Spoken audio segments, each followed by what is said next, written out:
नमस्कार दोस्तों, मैं फिजियो प्रेम शाह फिजियो ट्रेंड से associate professor working in Vikas college of physiotherapy Mangalore. आज एक ऐसे टॉपिक पे बात करने वाला हूं कि वो टॉपिक पे शायद ही कई लोगों ने आपसे पॉजिटिवली बातें की होगी। जी हाँ दोस्तों, मैं बात करने वाला हूं career opportunities for physiotherapist in India. अब दोस्तों, आपका फ्यूचर करियर फिजियोथेरापी में इंडिया में कैसा होगा वो डिपेंड करता है आपके इंटरेस्ट पे और आप कैसे सही वक्त पे सही डिसीजंस ले पाते हो उस पर। और ये कैसे होगा वो जानने के लिए ये वीडियो आखिर तक जरूर देखिएगा। तो दोस्तों, इंडिया में बीपीटी के बाद आपके पास दो करियर ऑप्शन बचते हैं। Number 1 being an clinical therapist और नंबर 2 है बीइंग एकेडमिशियन। और दोस्तों, दोनों ही रास्तों की जर्नी अलग अलग है। तो आइए पहले डिस्कस करते हैं कि अगर हमें पहला रास्ता चूज करना है बीइंग अ क्लिनिकल थेरापिस्ट तो कैसे आगे बढ़ना है। तो दोस्तों, सबसे पहले क्लिनिकल थेरापिस्ट की जर्नी में आप जब इंटर्नशिप कर रहे हो उसी टाइम पे अगर आपको ऐसा फील होता है कि नहीं, मुझे पेशेंट्स ट्रीट करने में ज़्यादा इंटरेस्ट है, मुझे बहुत मज़ा आता है जब मैं पेशेंट्स ट्रीट करता हूँ या करती हूँ, तो ये फील्ड आपके लिए है। और ये इवैल्यूएशन को और मज़ेदार बनाने के लिए आप फील्ड में ज़्यादा से ज़्यादा अपना टाइम दें। मेरे कहने का मतलब है कि आप जितनी ज़्यादा कंडीशंस के पेशेंट्स देखोगे, जितना ज़्यादा एक्सपीरियंस गेन करोगे, आपको अंदाज़ा आएगा कि कौन सी कैटेगरी के पेशेंट्स में आपको सबसे ज़्यादा इंटरेस्ट है। जैसे कि बीइंग अ फिजियोथेरापिस्ट हम सारे पेशेंट्स देखते हैं, ऑर्थो केसेस देखते हैं, neuro cases, paediatric, cardio, antenatal, postnatal, ये सारे केसेस में से कौन से केस में आपको सबसे ज़्यादा इंटरेस्ट है उसको आइडेंटिफाई करना है। एक बार वो आइडेंटिफाई हो जाए उसके बाद वही पर्टिकुलर स्किल को आपको और ज्यादा डेवलप करना है। और उसको कैसे डेवलप करोगे, तो वो स्किल के रिलेटेड जितने भी अच्छे वर्कशॉप्स होते हैं उन वर्कशॉप्स को अटेंड कीजिए, अपने स्किल्स को और एनहांस कीजिए और उसके बाद उसको प्रैक्टिस में लाइए। थोड़ा सा एक्सपीरियंस गेन करिए वो स्किल को और अच्छे से डेवलप करने के लिए, और उसके बाद आप रेडी हो अपना career as a clinical therapist बनाने के लिए। अब दोस्तों, ये फील्ड में अपना स्किल और एक्सपीरियंस गेन करने के बाद आप खुद ही इतने कॉन्फिडेंट रहेंगे कि वो कंडीशन के सारे पेशेंट्स को आप आराम से ट्रीट कर सकोगे। आपका एक अच्छा नाम होगा मार्केट में कि ये पर्टिकुलर फिजियोथेरापिस्ट ये पर्टिकुलर पेशेंट्स को बहुत अच्छे से ट्रीट कर सकते हैं। तो अपने आप आपकी पब्लिसिटी शुरू हो जाएगी और आगे जाके आप अपना क्लिनिक भी ओपन कर सकते हो और न जाने कितनी ब्रांचेस ओपन कर सकते हो। तो दोस्तों, ये रास्ते पे जाने का एडवांटेज भी मैं आपको बताऊंगा। पहला एडवांटेज ये है कि there is no extra investment like you have to do any masters degree. हाँ, थोड़ा सा आपको वर्कशॉप्स पे एक्सपेंसेस करना है, पर that is worth it because those skills are like your investment for lifetime. वो स्किल्स आपको lifetime as a physiotherapist, clinical physiotherapist काम आने ही वाले हैं। दूसरा एडवांटेज है कि आप अपने ही देश में अपने ही लोगों के साथ, अपने फ्रेंड्स के साथ अपनी लाइफ एंजॉय कर पाओगे। अब दोस्तों, ये हो गई एडवांटेजेस की बात, पर मैं आप लोगों को एक प्रिकॉशन रखने के लिए भी जरूर कहूंगा अगर आप ये रास्ता चूज करते हो, जो कि बहुत सारे लोग गलती करते हैं। और वो गलती ये है कि प्लीज ये रास्ता तभी चुनिएगा जब आप रेडी हो अपने स्किल्स को डेवलप करने के लिए और आपको सही में वो फील्ड में इंटरेस्ट है तो ही। क्योंकि अगर इंटरेस्ट है तो ही आप ज्यादा से ज्यादा ग्रो कर पाओगे।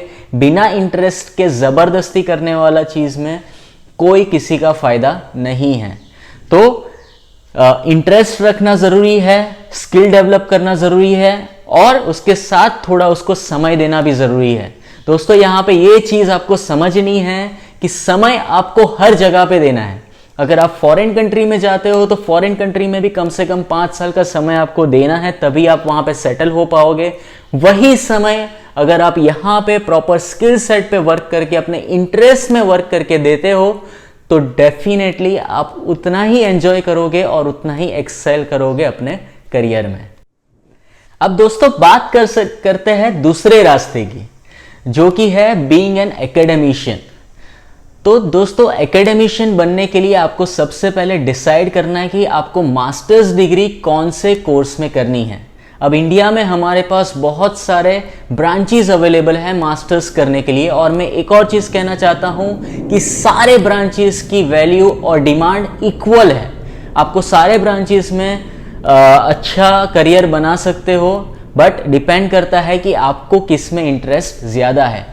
और अपनी ब्रांच डिसाइड करने से पहले एक और चीज़ ध्यान रखना है, वो है कि अगले 5 साल में वो पर्टिकुलर ब्रांच का फ्यूचर क्या है जहां पे आप स्टेबल होना चाहते हो। वहां पे कोई पर्टिकुलर स्टेट में कोई पर्टिकुलर ब्रांच का वैल्यू शायद ज़्यादा होगा या तो फिर कम होगा। तो आपको डिसाइड करना है कि जहां पे आप अपना फ्यूचर देख रहे हो वो पर्टिकुलर स्टेट में वो पर्टिकुलर ब्रांच का 5 साल के बाद फ्यूचर क्या हो सकता है।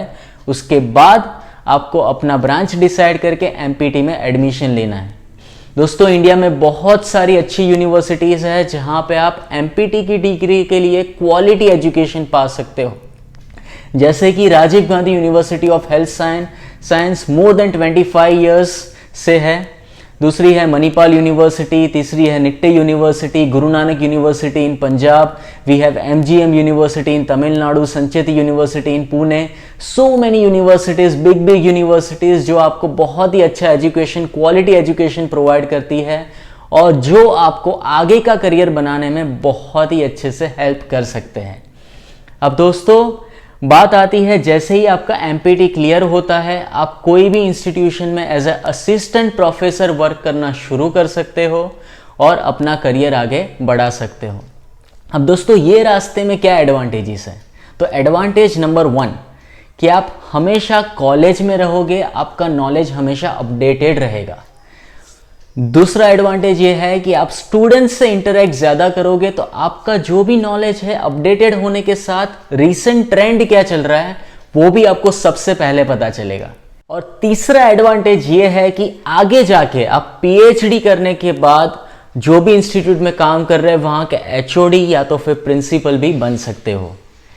तो दोस्तों याद रखिएगा कि ये दोनों ही रास्ते बहुत ही अच्छे हैं और आपको आगे जाके बहुत ही अच्छे से अपना करियर बनाने की अपॉर्चुनिटीज़ दे सकते हैं। बस सिर्फ इतनी चीज़ ध्यान रखना है आपको कि आपको अच्छे से अपना समय और इंटरेस्ट दोनों ही देना ज़रूरी है, तभी जाके आपको सक्सेस मिलेगा।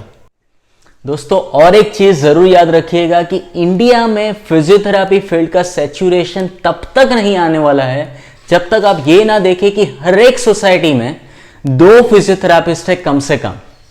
क्योंकि इंडिया हो या कोई भी कंट्री हो, फिजियोथेरापी की जरूरत हर एज के लोगों को पड़ने वाली है, चाहे वो बच्चा हो, जवान हो या तो फिर बूढ़ा हो। तो आपके पास हमेशा ही बहुत सारे अपॉर्चुनिटीज है ये फील्ड में, बस आपको एक सही इंटरेस्ट और सही तरीके से अपने करियर पर फोकस करना है। डेफिनेटली आप सक्सेस को पाओगे। तो दोस्तों अगर ये इन्फॉर्मेशन आपको अच्छी लगी है, आपको लगता है कि मैंने कुछ सही बोला है, तो ये वीडियो को ज़रूर लाइक और शेयर कीजिएगा।